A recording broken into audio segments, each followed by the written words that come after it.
सदगुरु कबीर साहब ने अपनी मौलिक रचना बीजक में कहा है, हंस न नारी पुरुष है। मतलब समान तरीके से साहब ने देखा है, कोई भेदभाव जरा भी नहीं किया है। आज भले ही हम आजादी का अमृत महोत्सव मना रहे हैं, 75 बरस पूरे हो गए हैं आजादी के। आजाद भारत में नारियों का वर्चस्व है, वो पुरुषों से कंधा मिलाकर चल रही हैं।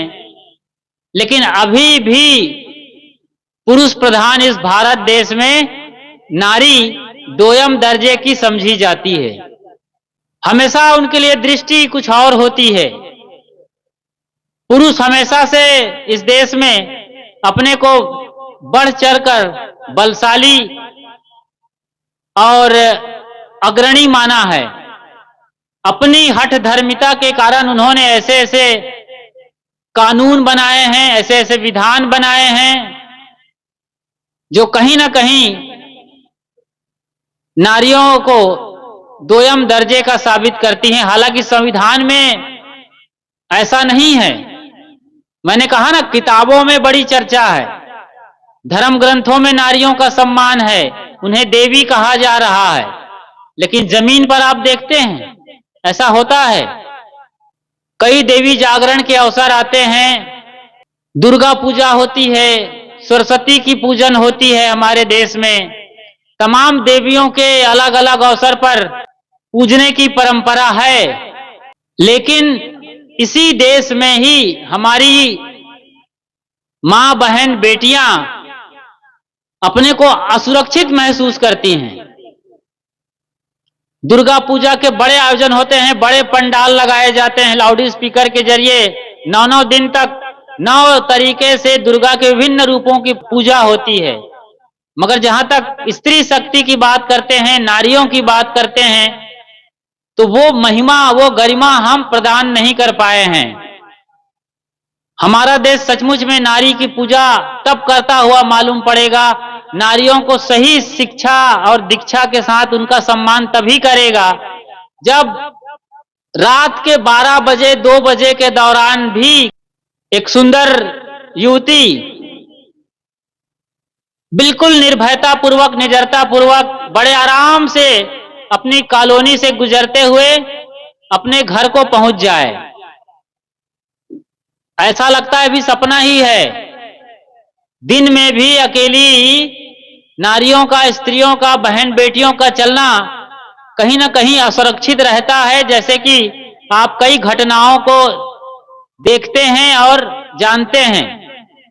इसलिए हम कहते हैं कि स्त्रियों की जहां तक बात करें तो बेटियों की पढ़ाई अच्छी होनी चाहिए। आप बेटियों की जब बात करते हैं तो उनके जन्म से लेकर के बुढ़ापा तक का सारा नक्शा खिंच जाता है कि उन्हें किस तरीके से जमीन पर आने देना चाहिए, उनका बिना भेदभाव के पालन पोषण होना चाहिए।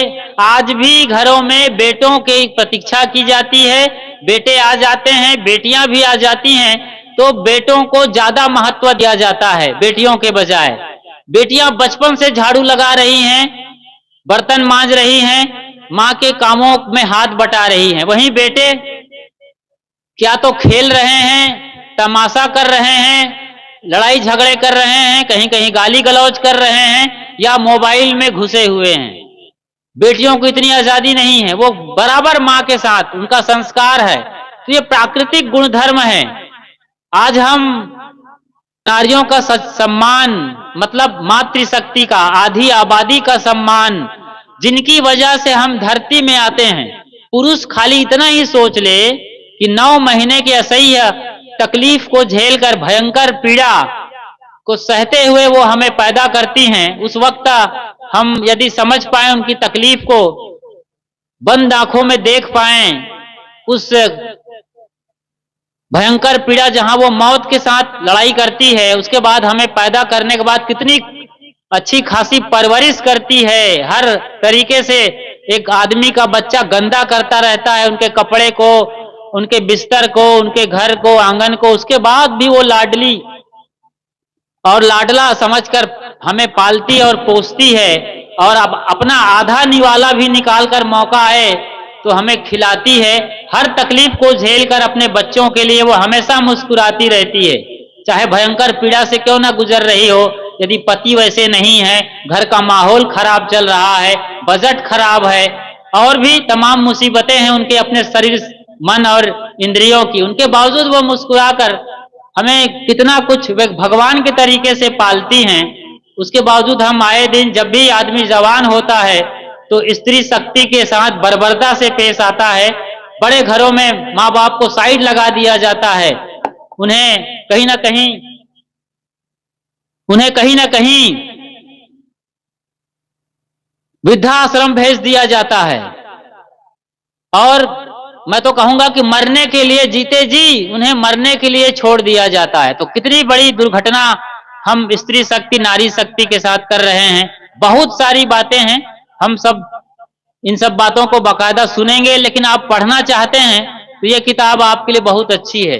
नारी, आप देख रहे हैं इस नक्शे में भारत के तमाम नारियों का, तमाम देवियों का जिक्र हुआ है, जो भारत के विभिन्न क्षेत्रों में अलग अलग इलाकों में अपना परचम लहराई हैं। नारी इस किताब का नाम है, रचनाकार हैं साध्वी रचना लता। नारी शक्ति का स्रोत, पूरा इस किताब का नाम है नारी शक्ति का स्रोत। पीछे बैठी हैं लता साहब, नजर आ रही हैं, आप मिलकर उनसे ये किताबें ले सकते हैं, बहुत सस्ते दाम पर उपलब्ध हैं। ये नारी लिखा है उन्होंने अपने भाई की याद में, और भाई को नजर में रखकर नारी शक्ति के सम्मान, गरिमा, महिमा को समझने के लिए वो खुद 7 बहन हैं, 8 बहन हैं, जिनमें 3 बहन साध्वी हैं। समझ सकते हैं कि उनकी बातों को आप पढ़ेंगे, सोर्स ऑफ एनर्जी आपके भीतर है, जिसकी सत्ता से आप जी रहे हैं, सारा व्यवहार करती हैं और आप भी करते हैं जो कुछ भी। वो ताकत, वो सत्ता, चेतन आत्मा न स्त्री है न पुरुष है। इस बात को आपको जानना चाहिए। अहिल्या उद्धार की एक बात छोटी सी मैं बताता हूं। अहिल्या के लिए कहा जाता है कि श्राप मिला उसके पति से, वो पत्थर की हो गई। राम आए, चरण स्पर्श हुआ और वो पत्थर, जो एक जमाने से पत्थर पड़ा हुआ था, वो नारी बन गई। ऐसा हो सकता है? कोई भगवान आ जाए, कितनी बड़ी ताकत आ जाए, क्या वो नारी हो सकता है? वो पत्थर चरण स्पर्श से, सोचिए जरा। ये कहानी सब जानते हैं। असल में जब उसके पति से, खुद के पति से जब वो शापित होकर के बिल्कुल मृत प्राय हो गई थी, मरी मुराई चेतना हो गई थी, बुद्धि पथरा गई थी, दुत्कारी, जिसको पति छोड़ दिया हो, सोचो गांव वाले थूक रहे थे, जो लोग जानते थे, एकदम वो जिंदा लाश थी, कुछ भी नहीं बचा था, शरीर का ढांचा रह गया था, हड्डी हड्डी। कोई सहेली रही होगी जो कुछ खिला देती रही होगी, या कंदमूल फल का जमाना रहा है। बरसों गुजर गए, एक कुटिया में पड़े पड़े घर परिवार से दुत्कारी गई महिला की क्या हालत हो सकती है, ये कोई एक माँ जिसको दुत्कारा गया हो वो जानती है।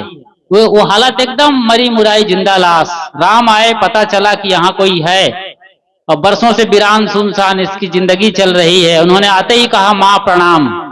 सचमुच में वो प्रणाम करने योग्य थी, ऋषि गौतम की पत्नी थी, राम से काफी बड़े थे उम्र में। प्रणाम किया, और फिर राम ने गुरु की तरीके से उन्हें समझाया था। वो सारी कहानी जानते हैं आप कि इंद्र जो देवताओं का लंपट राजा था, उन्होंने सुंदर अहिल्या के साथ छल किया था, बलात्कार कर दिया था, सीधी सीधी भाषा में कहें आज की तो। और इसी के चलते गौतम ऋषि ने अपने अपनी पत्नी को श्राप दिया था, पत्थर की हो जाओ। वही बुद्धि पथरा गई थी, पड़ी थी, जी रही थी। राम आए गुरु की भूमिका में, और उन्होंने समझाया था कि तुम्हारे साथ कुछ भी नहीं हुआ है। कहा, माँ तुम्हारे साथ कुछ भी नहीं हुआ है।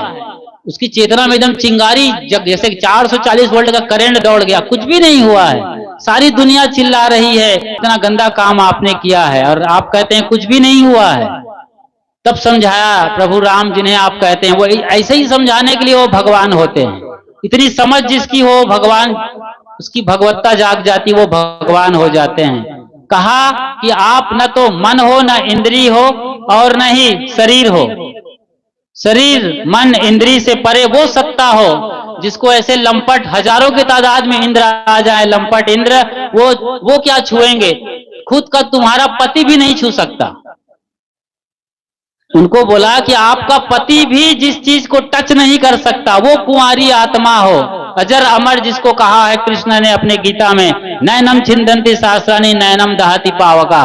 ये बात समझाओ, वरना छोटी सी कुछ बात हो जाती है आपके घर में और आपकी बेटियां मरने को उतारू हो जाती है। कोई ट्रेन के नीचे जाकर कटती है, कोई सल्फास की गोलियां खाती है, कोई अपनी चुनरी फंदा पर लटका करके लटक जाती हैं सदा सदा के लिए, अपनी लीला खत्म कर लेती हैं। और कईयों को तो देश वाले मिट्टी का या पेट्रोल डाल करके जला देते हैं इन हालातों में। जैसे कि श्रद्धा के 35 टुकड़ों की अभी आप कहानी सुन रहे थे, ये कहानी नहीं, रियलिटी है, सच्चाई है हमारे देश की। उस देश में हम हैं जहां ऐसे दरिंदे और बर्बर लोग आज भी कायम है।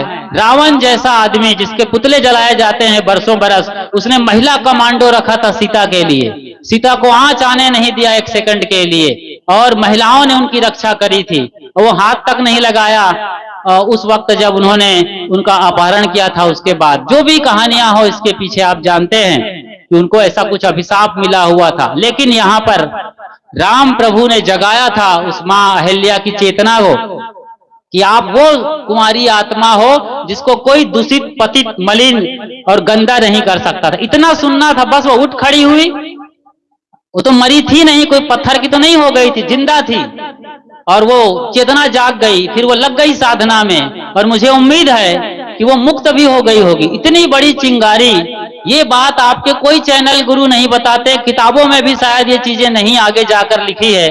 वाल्मीकि रामायण में तो अहिल्या उद्धार का प्रसंग है ही नहीं, जहां से भी आया है, लेकिन आधी अधूरी बात बताते हैं आपके चैनल गुरु और आज के तथाकथित गुरु जो बड़े बड़े आयोजन करते हैं कथाओं के, लाखों रुपए लूट के ले जाते हैं आपके घर और गांव में आकर, वो ये बात कभी नहीं बताएंगे, वरना उसका सारा लूट का धंधा बंद हो जाएगा।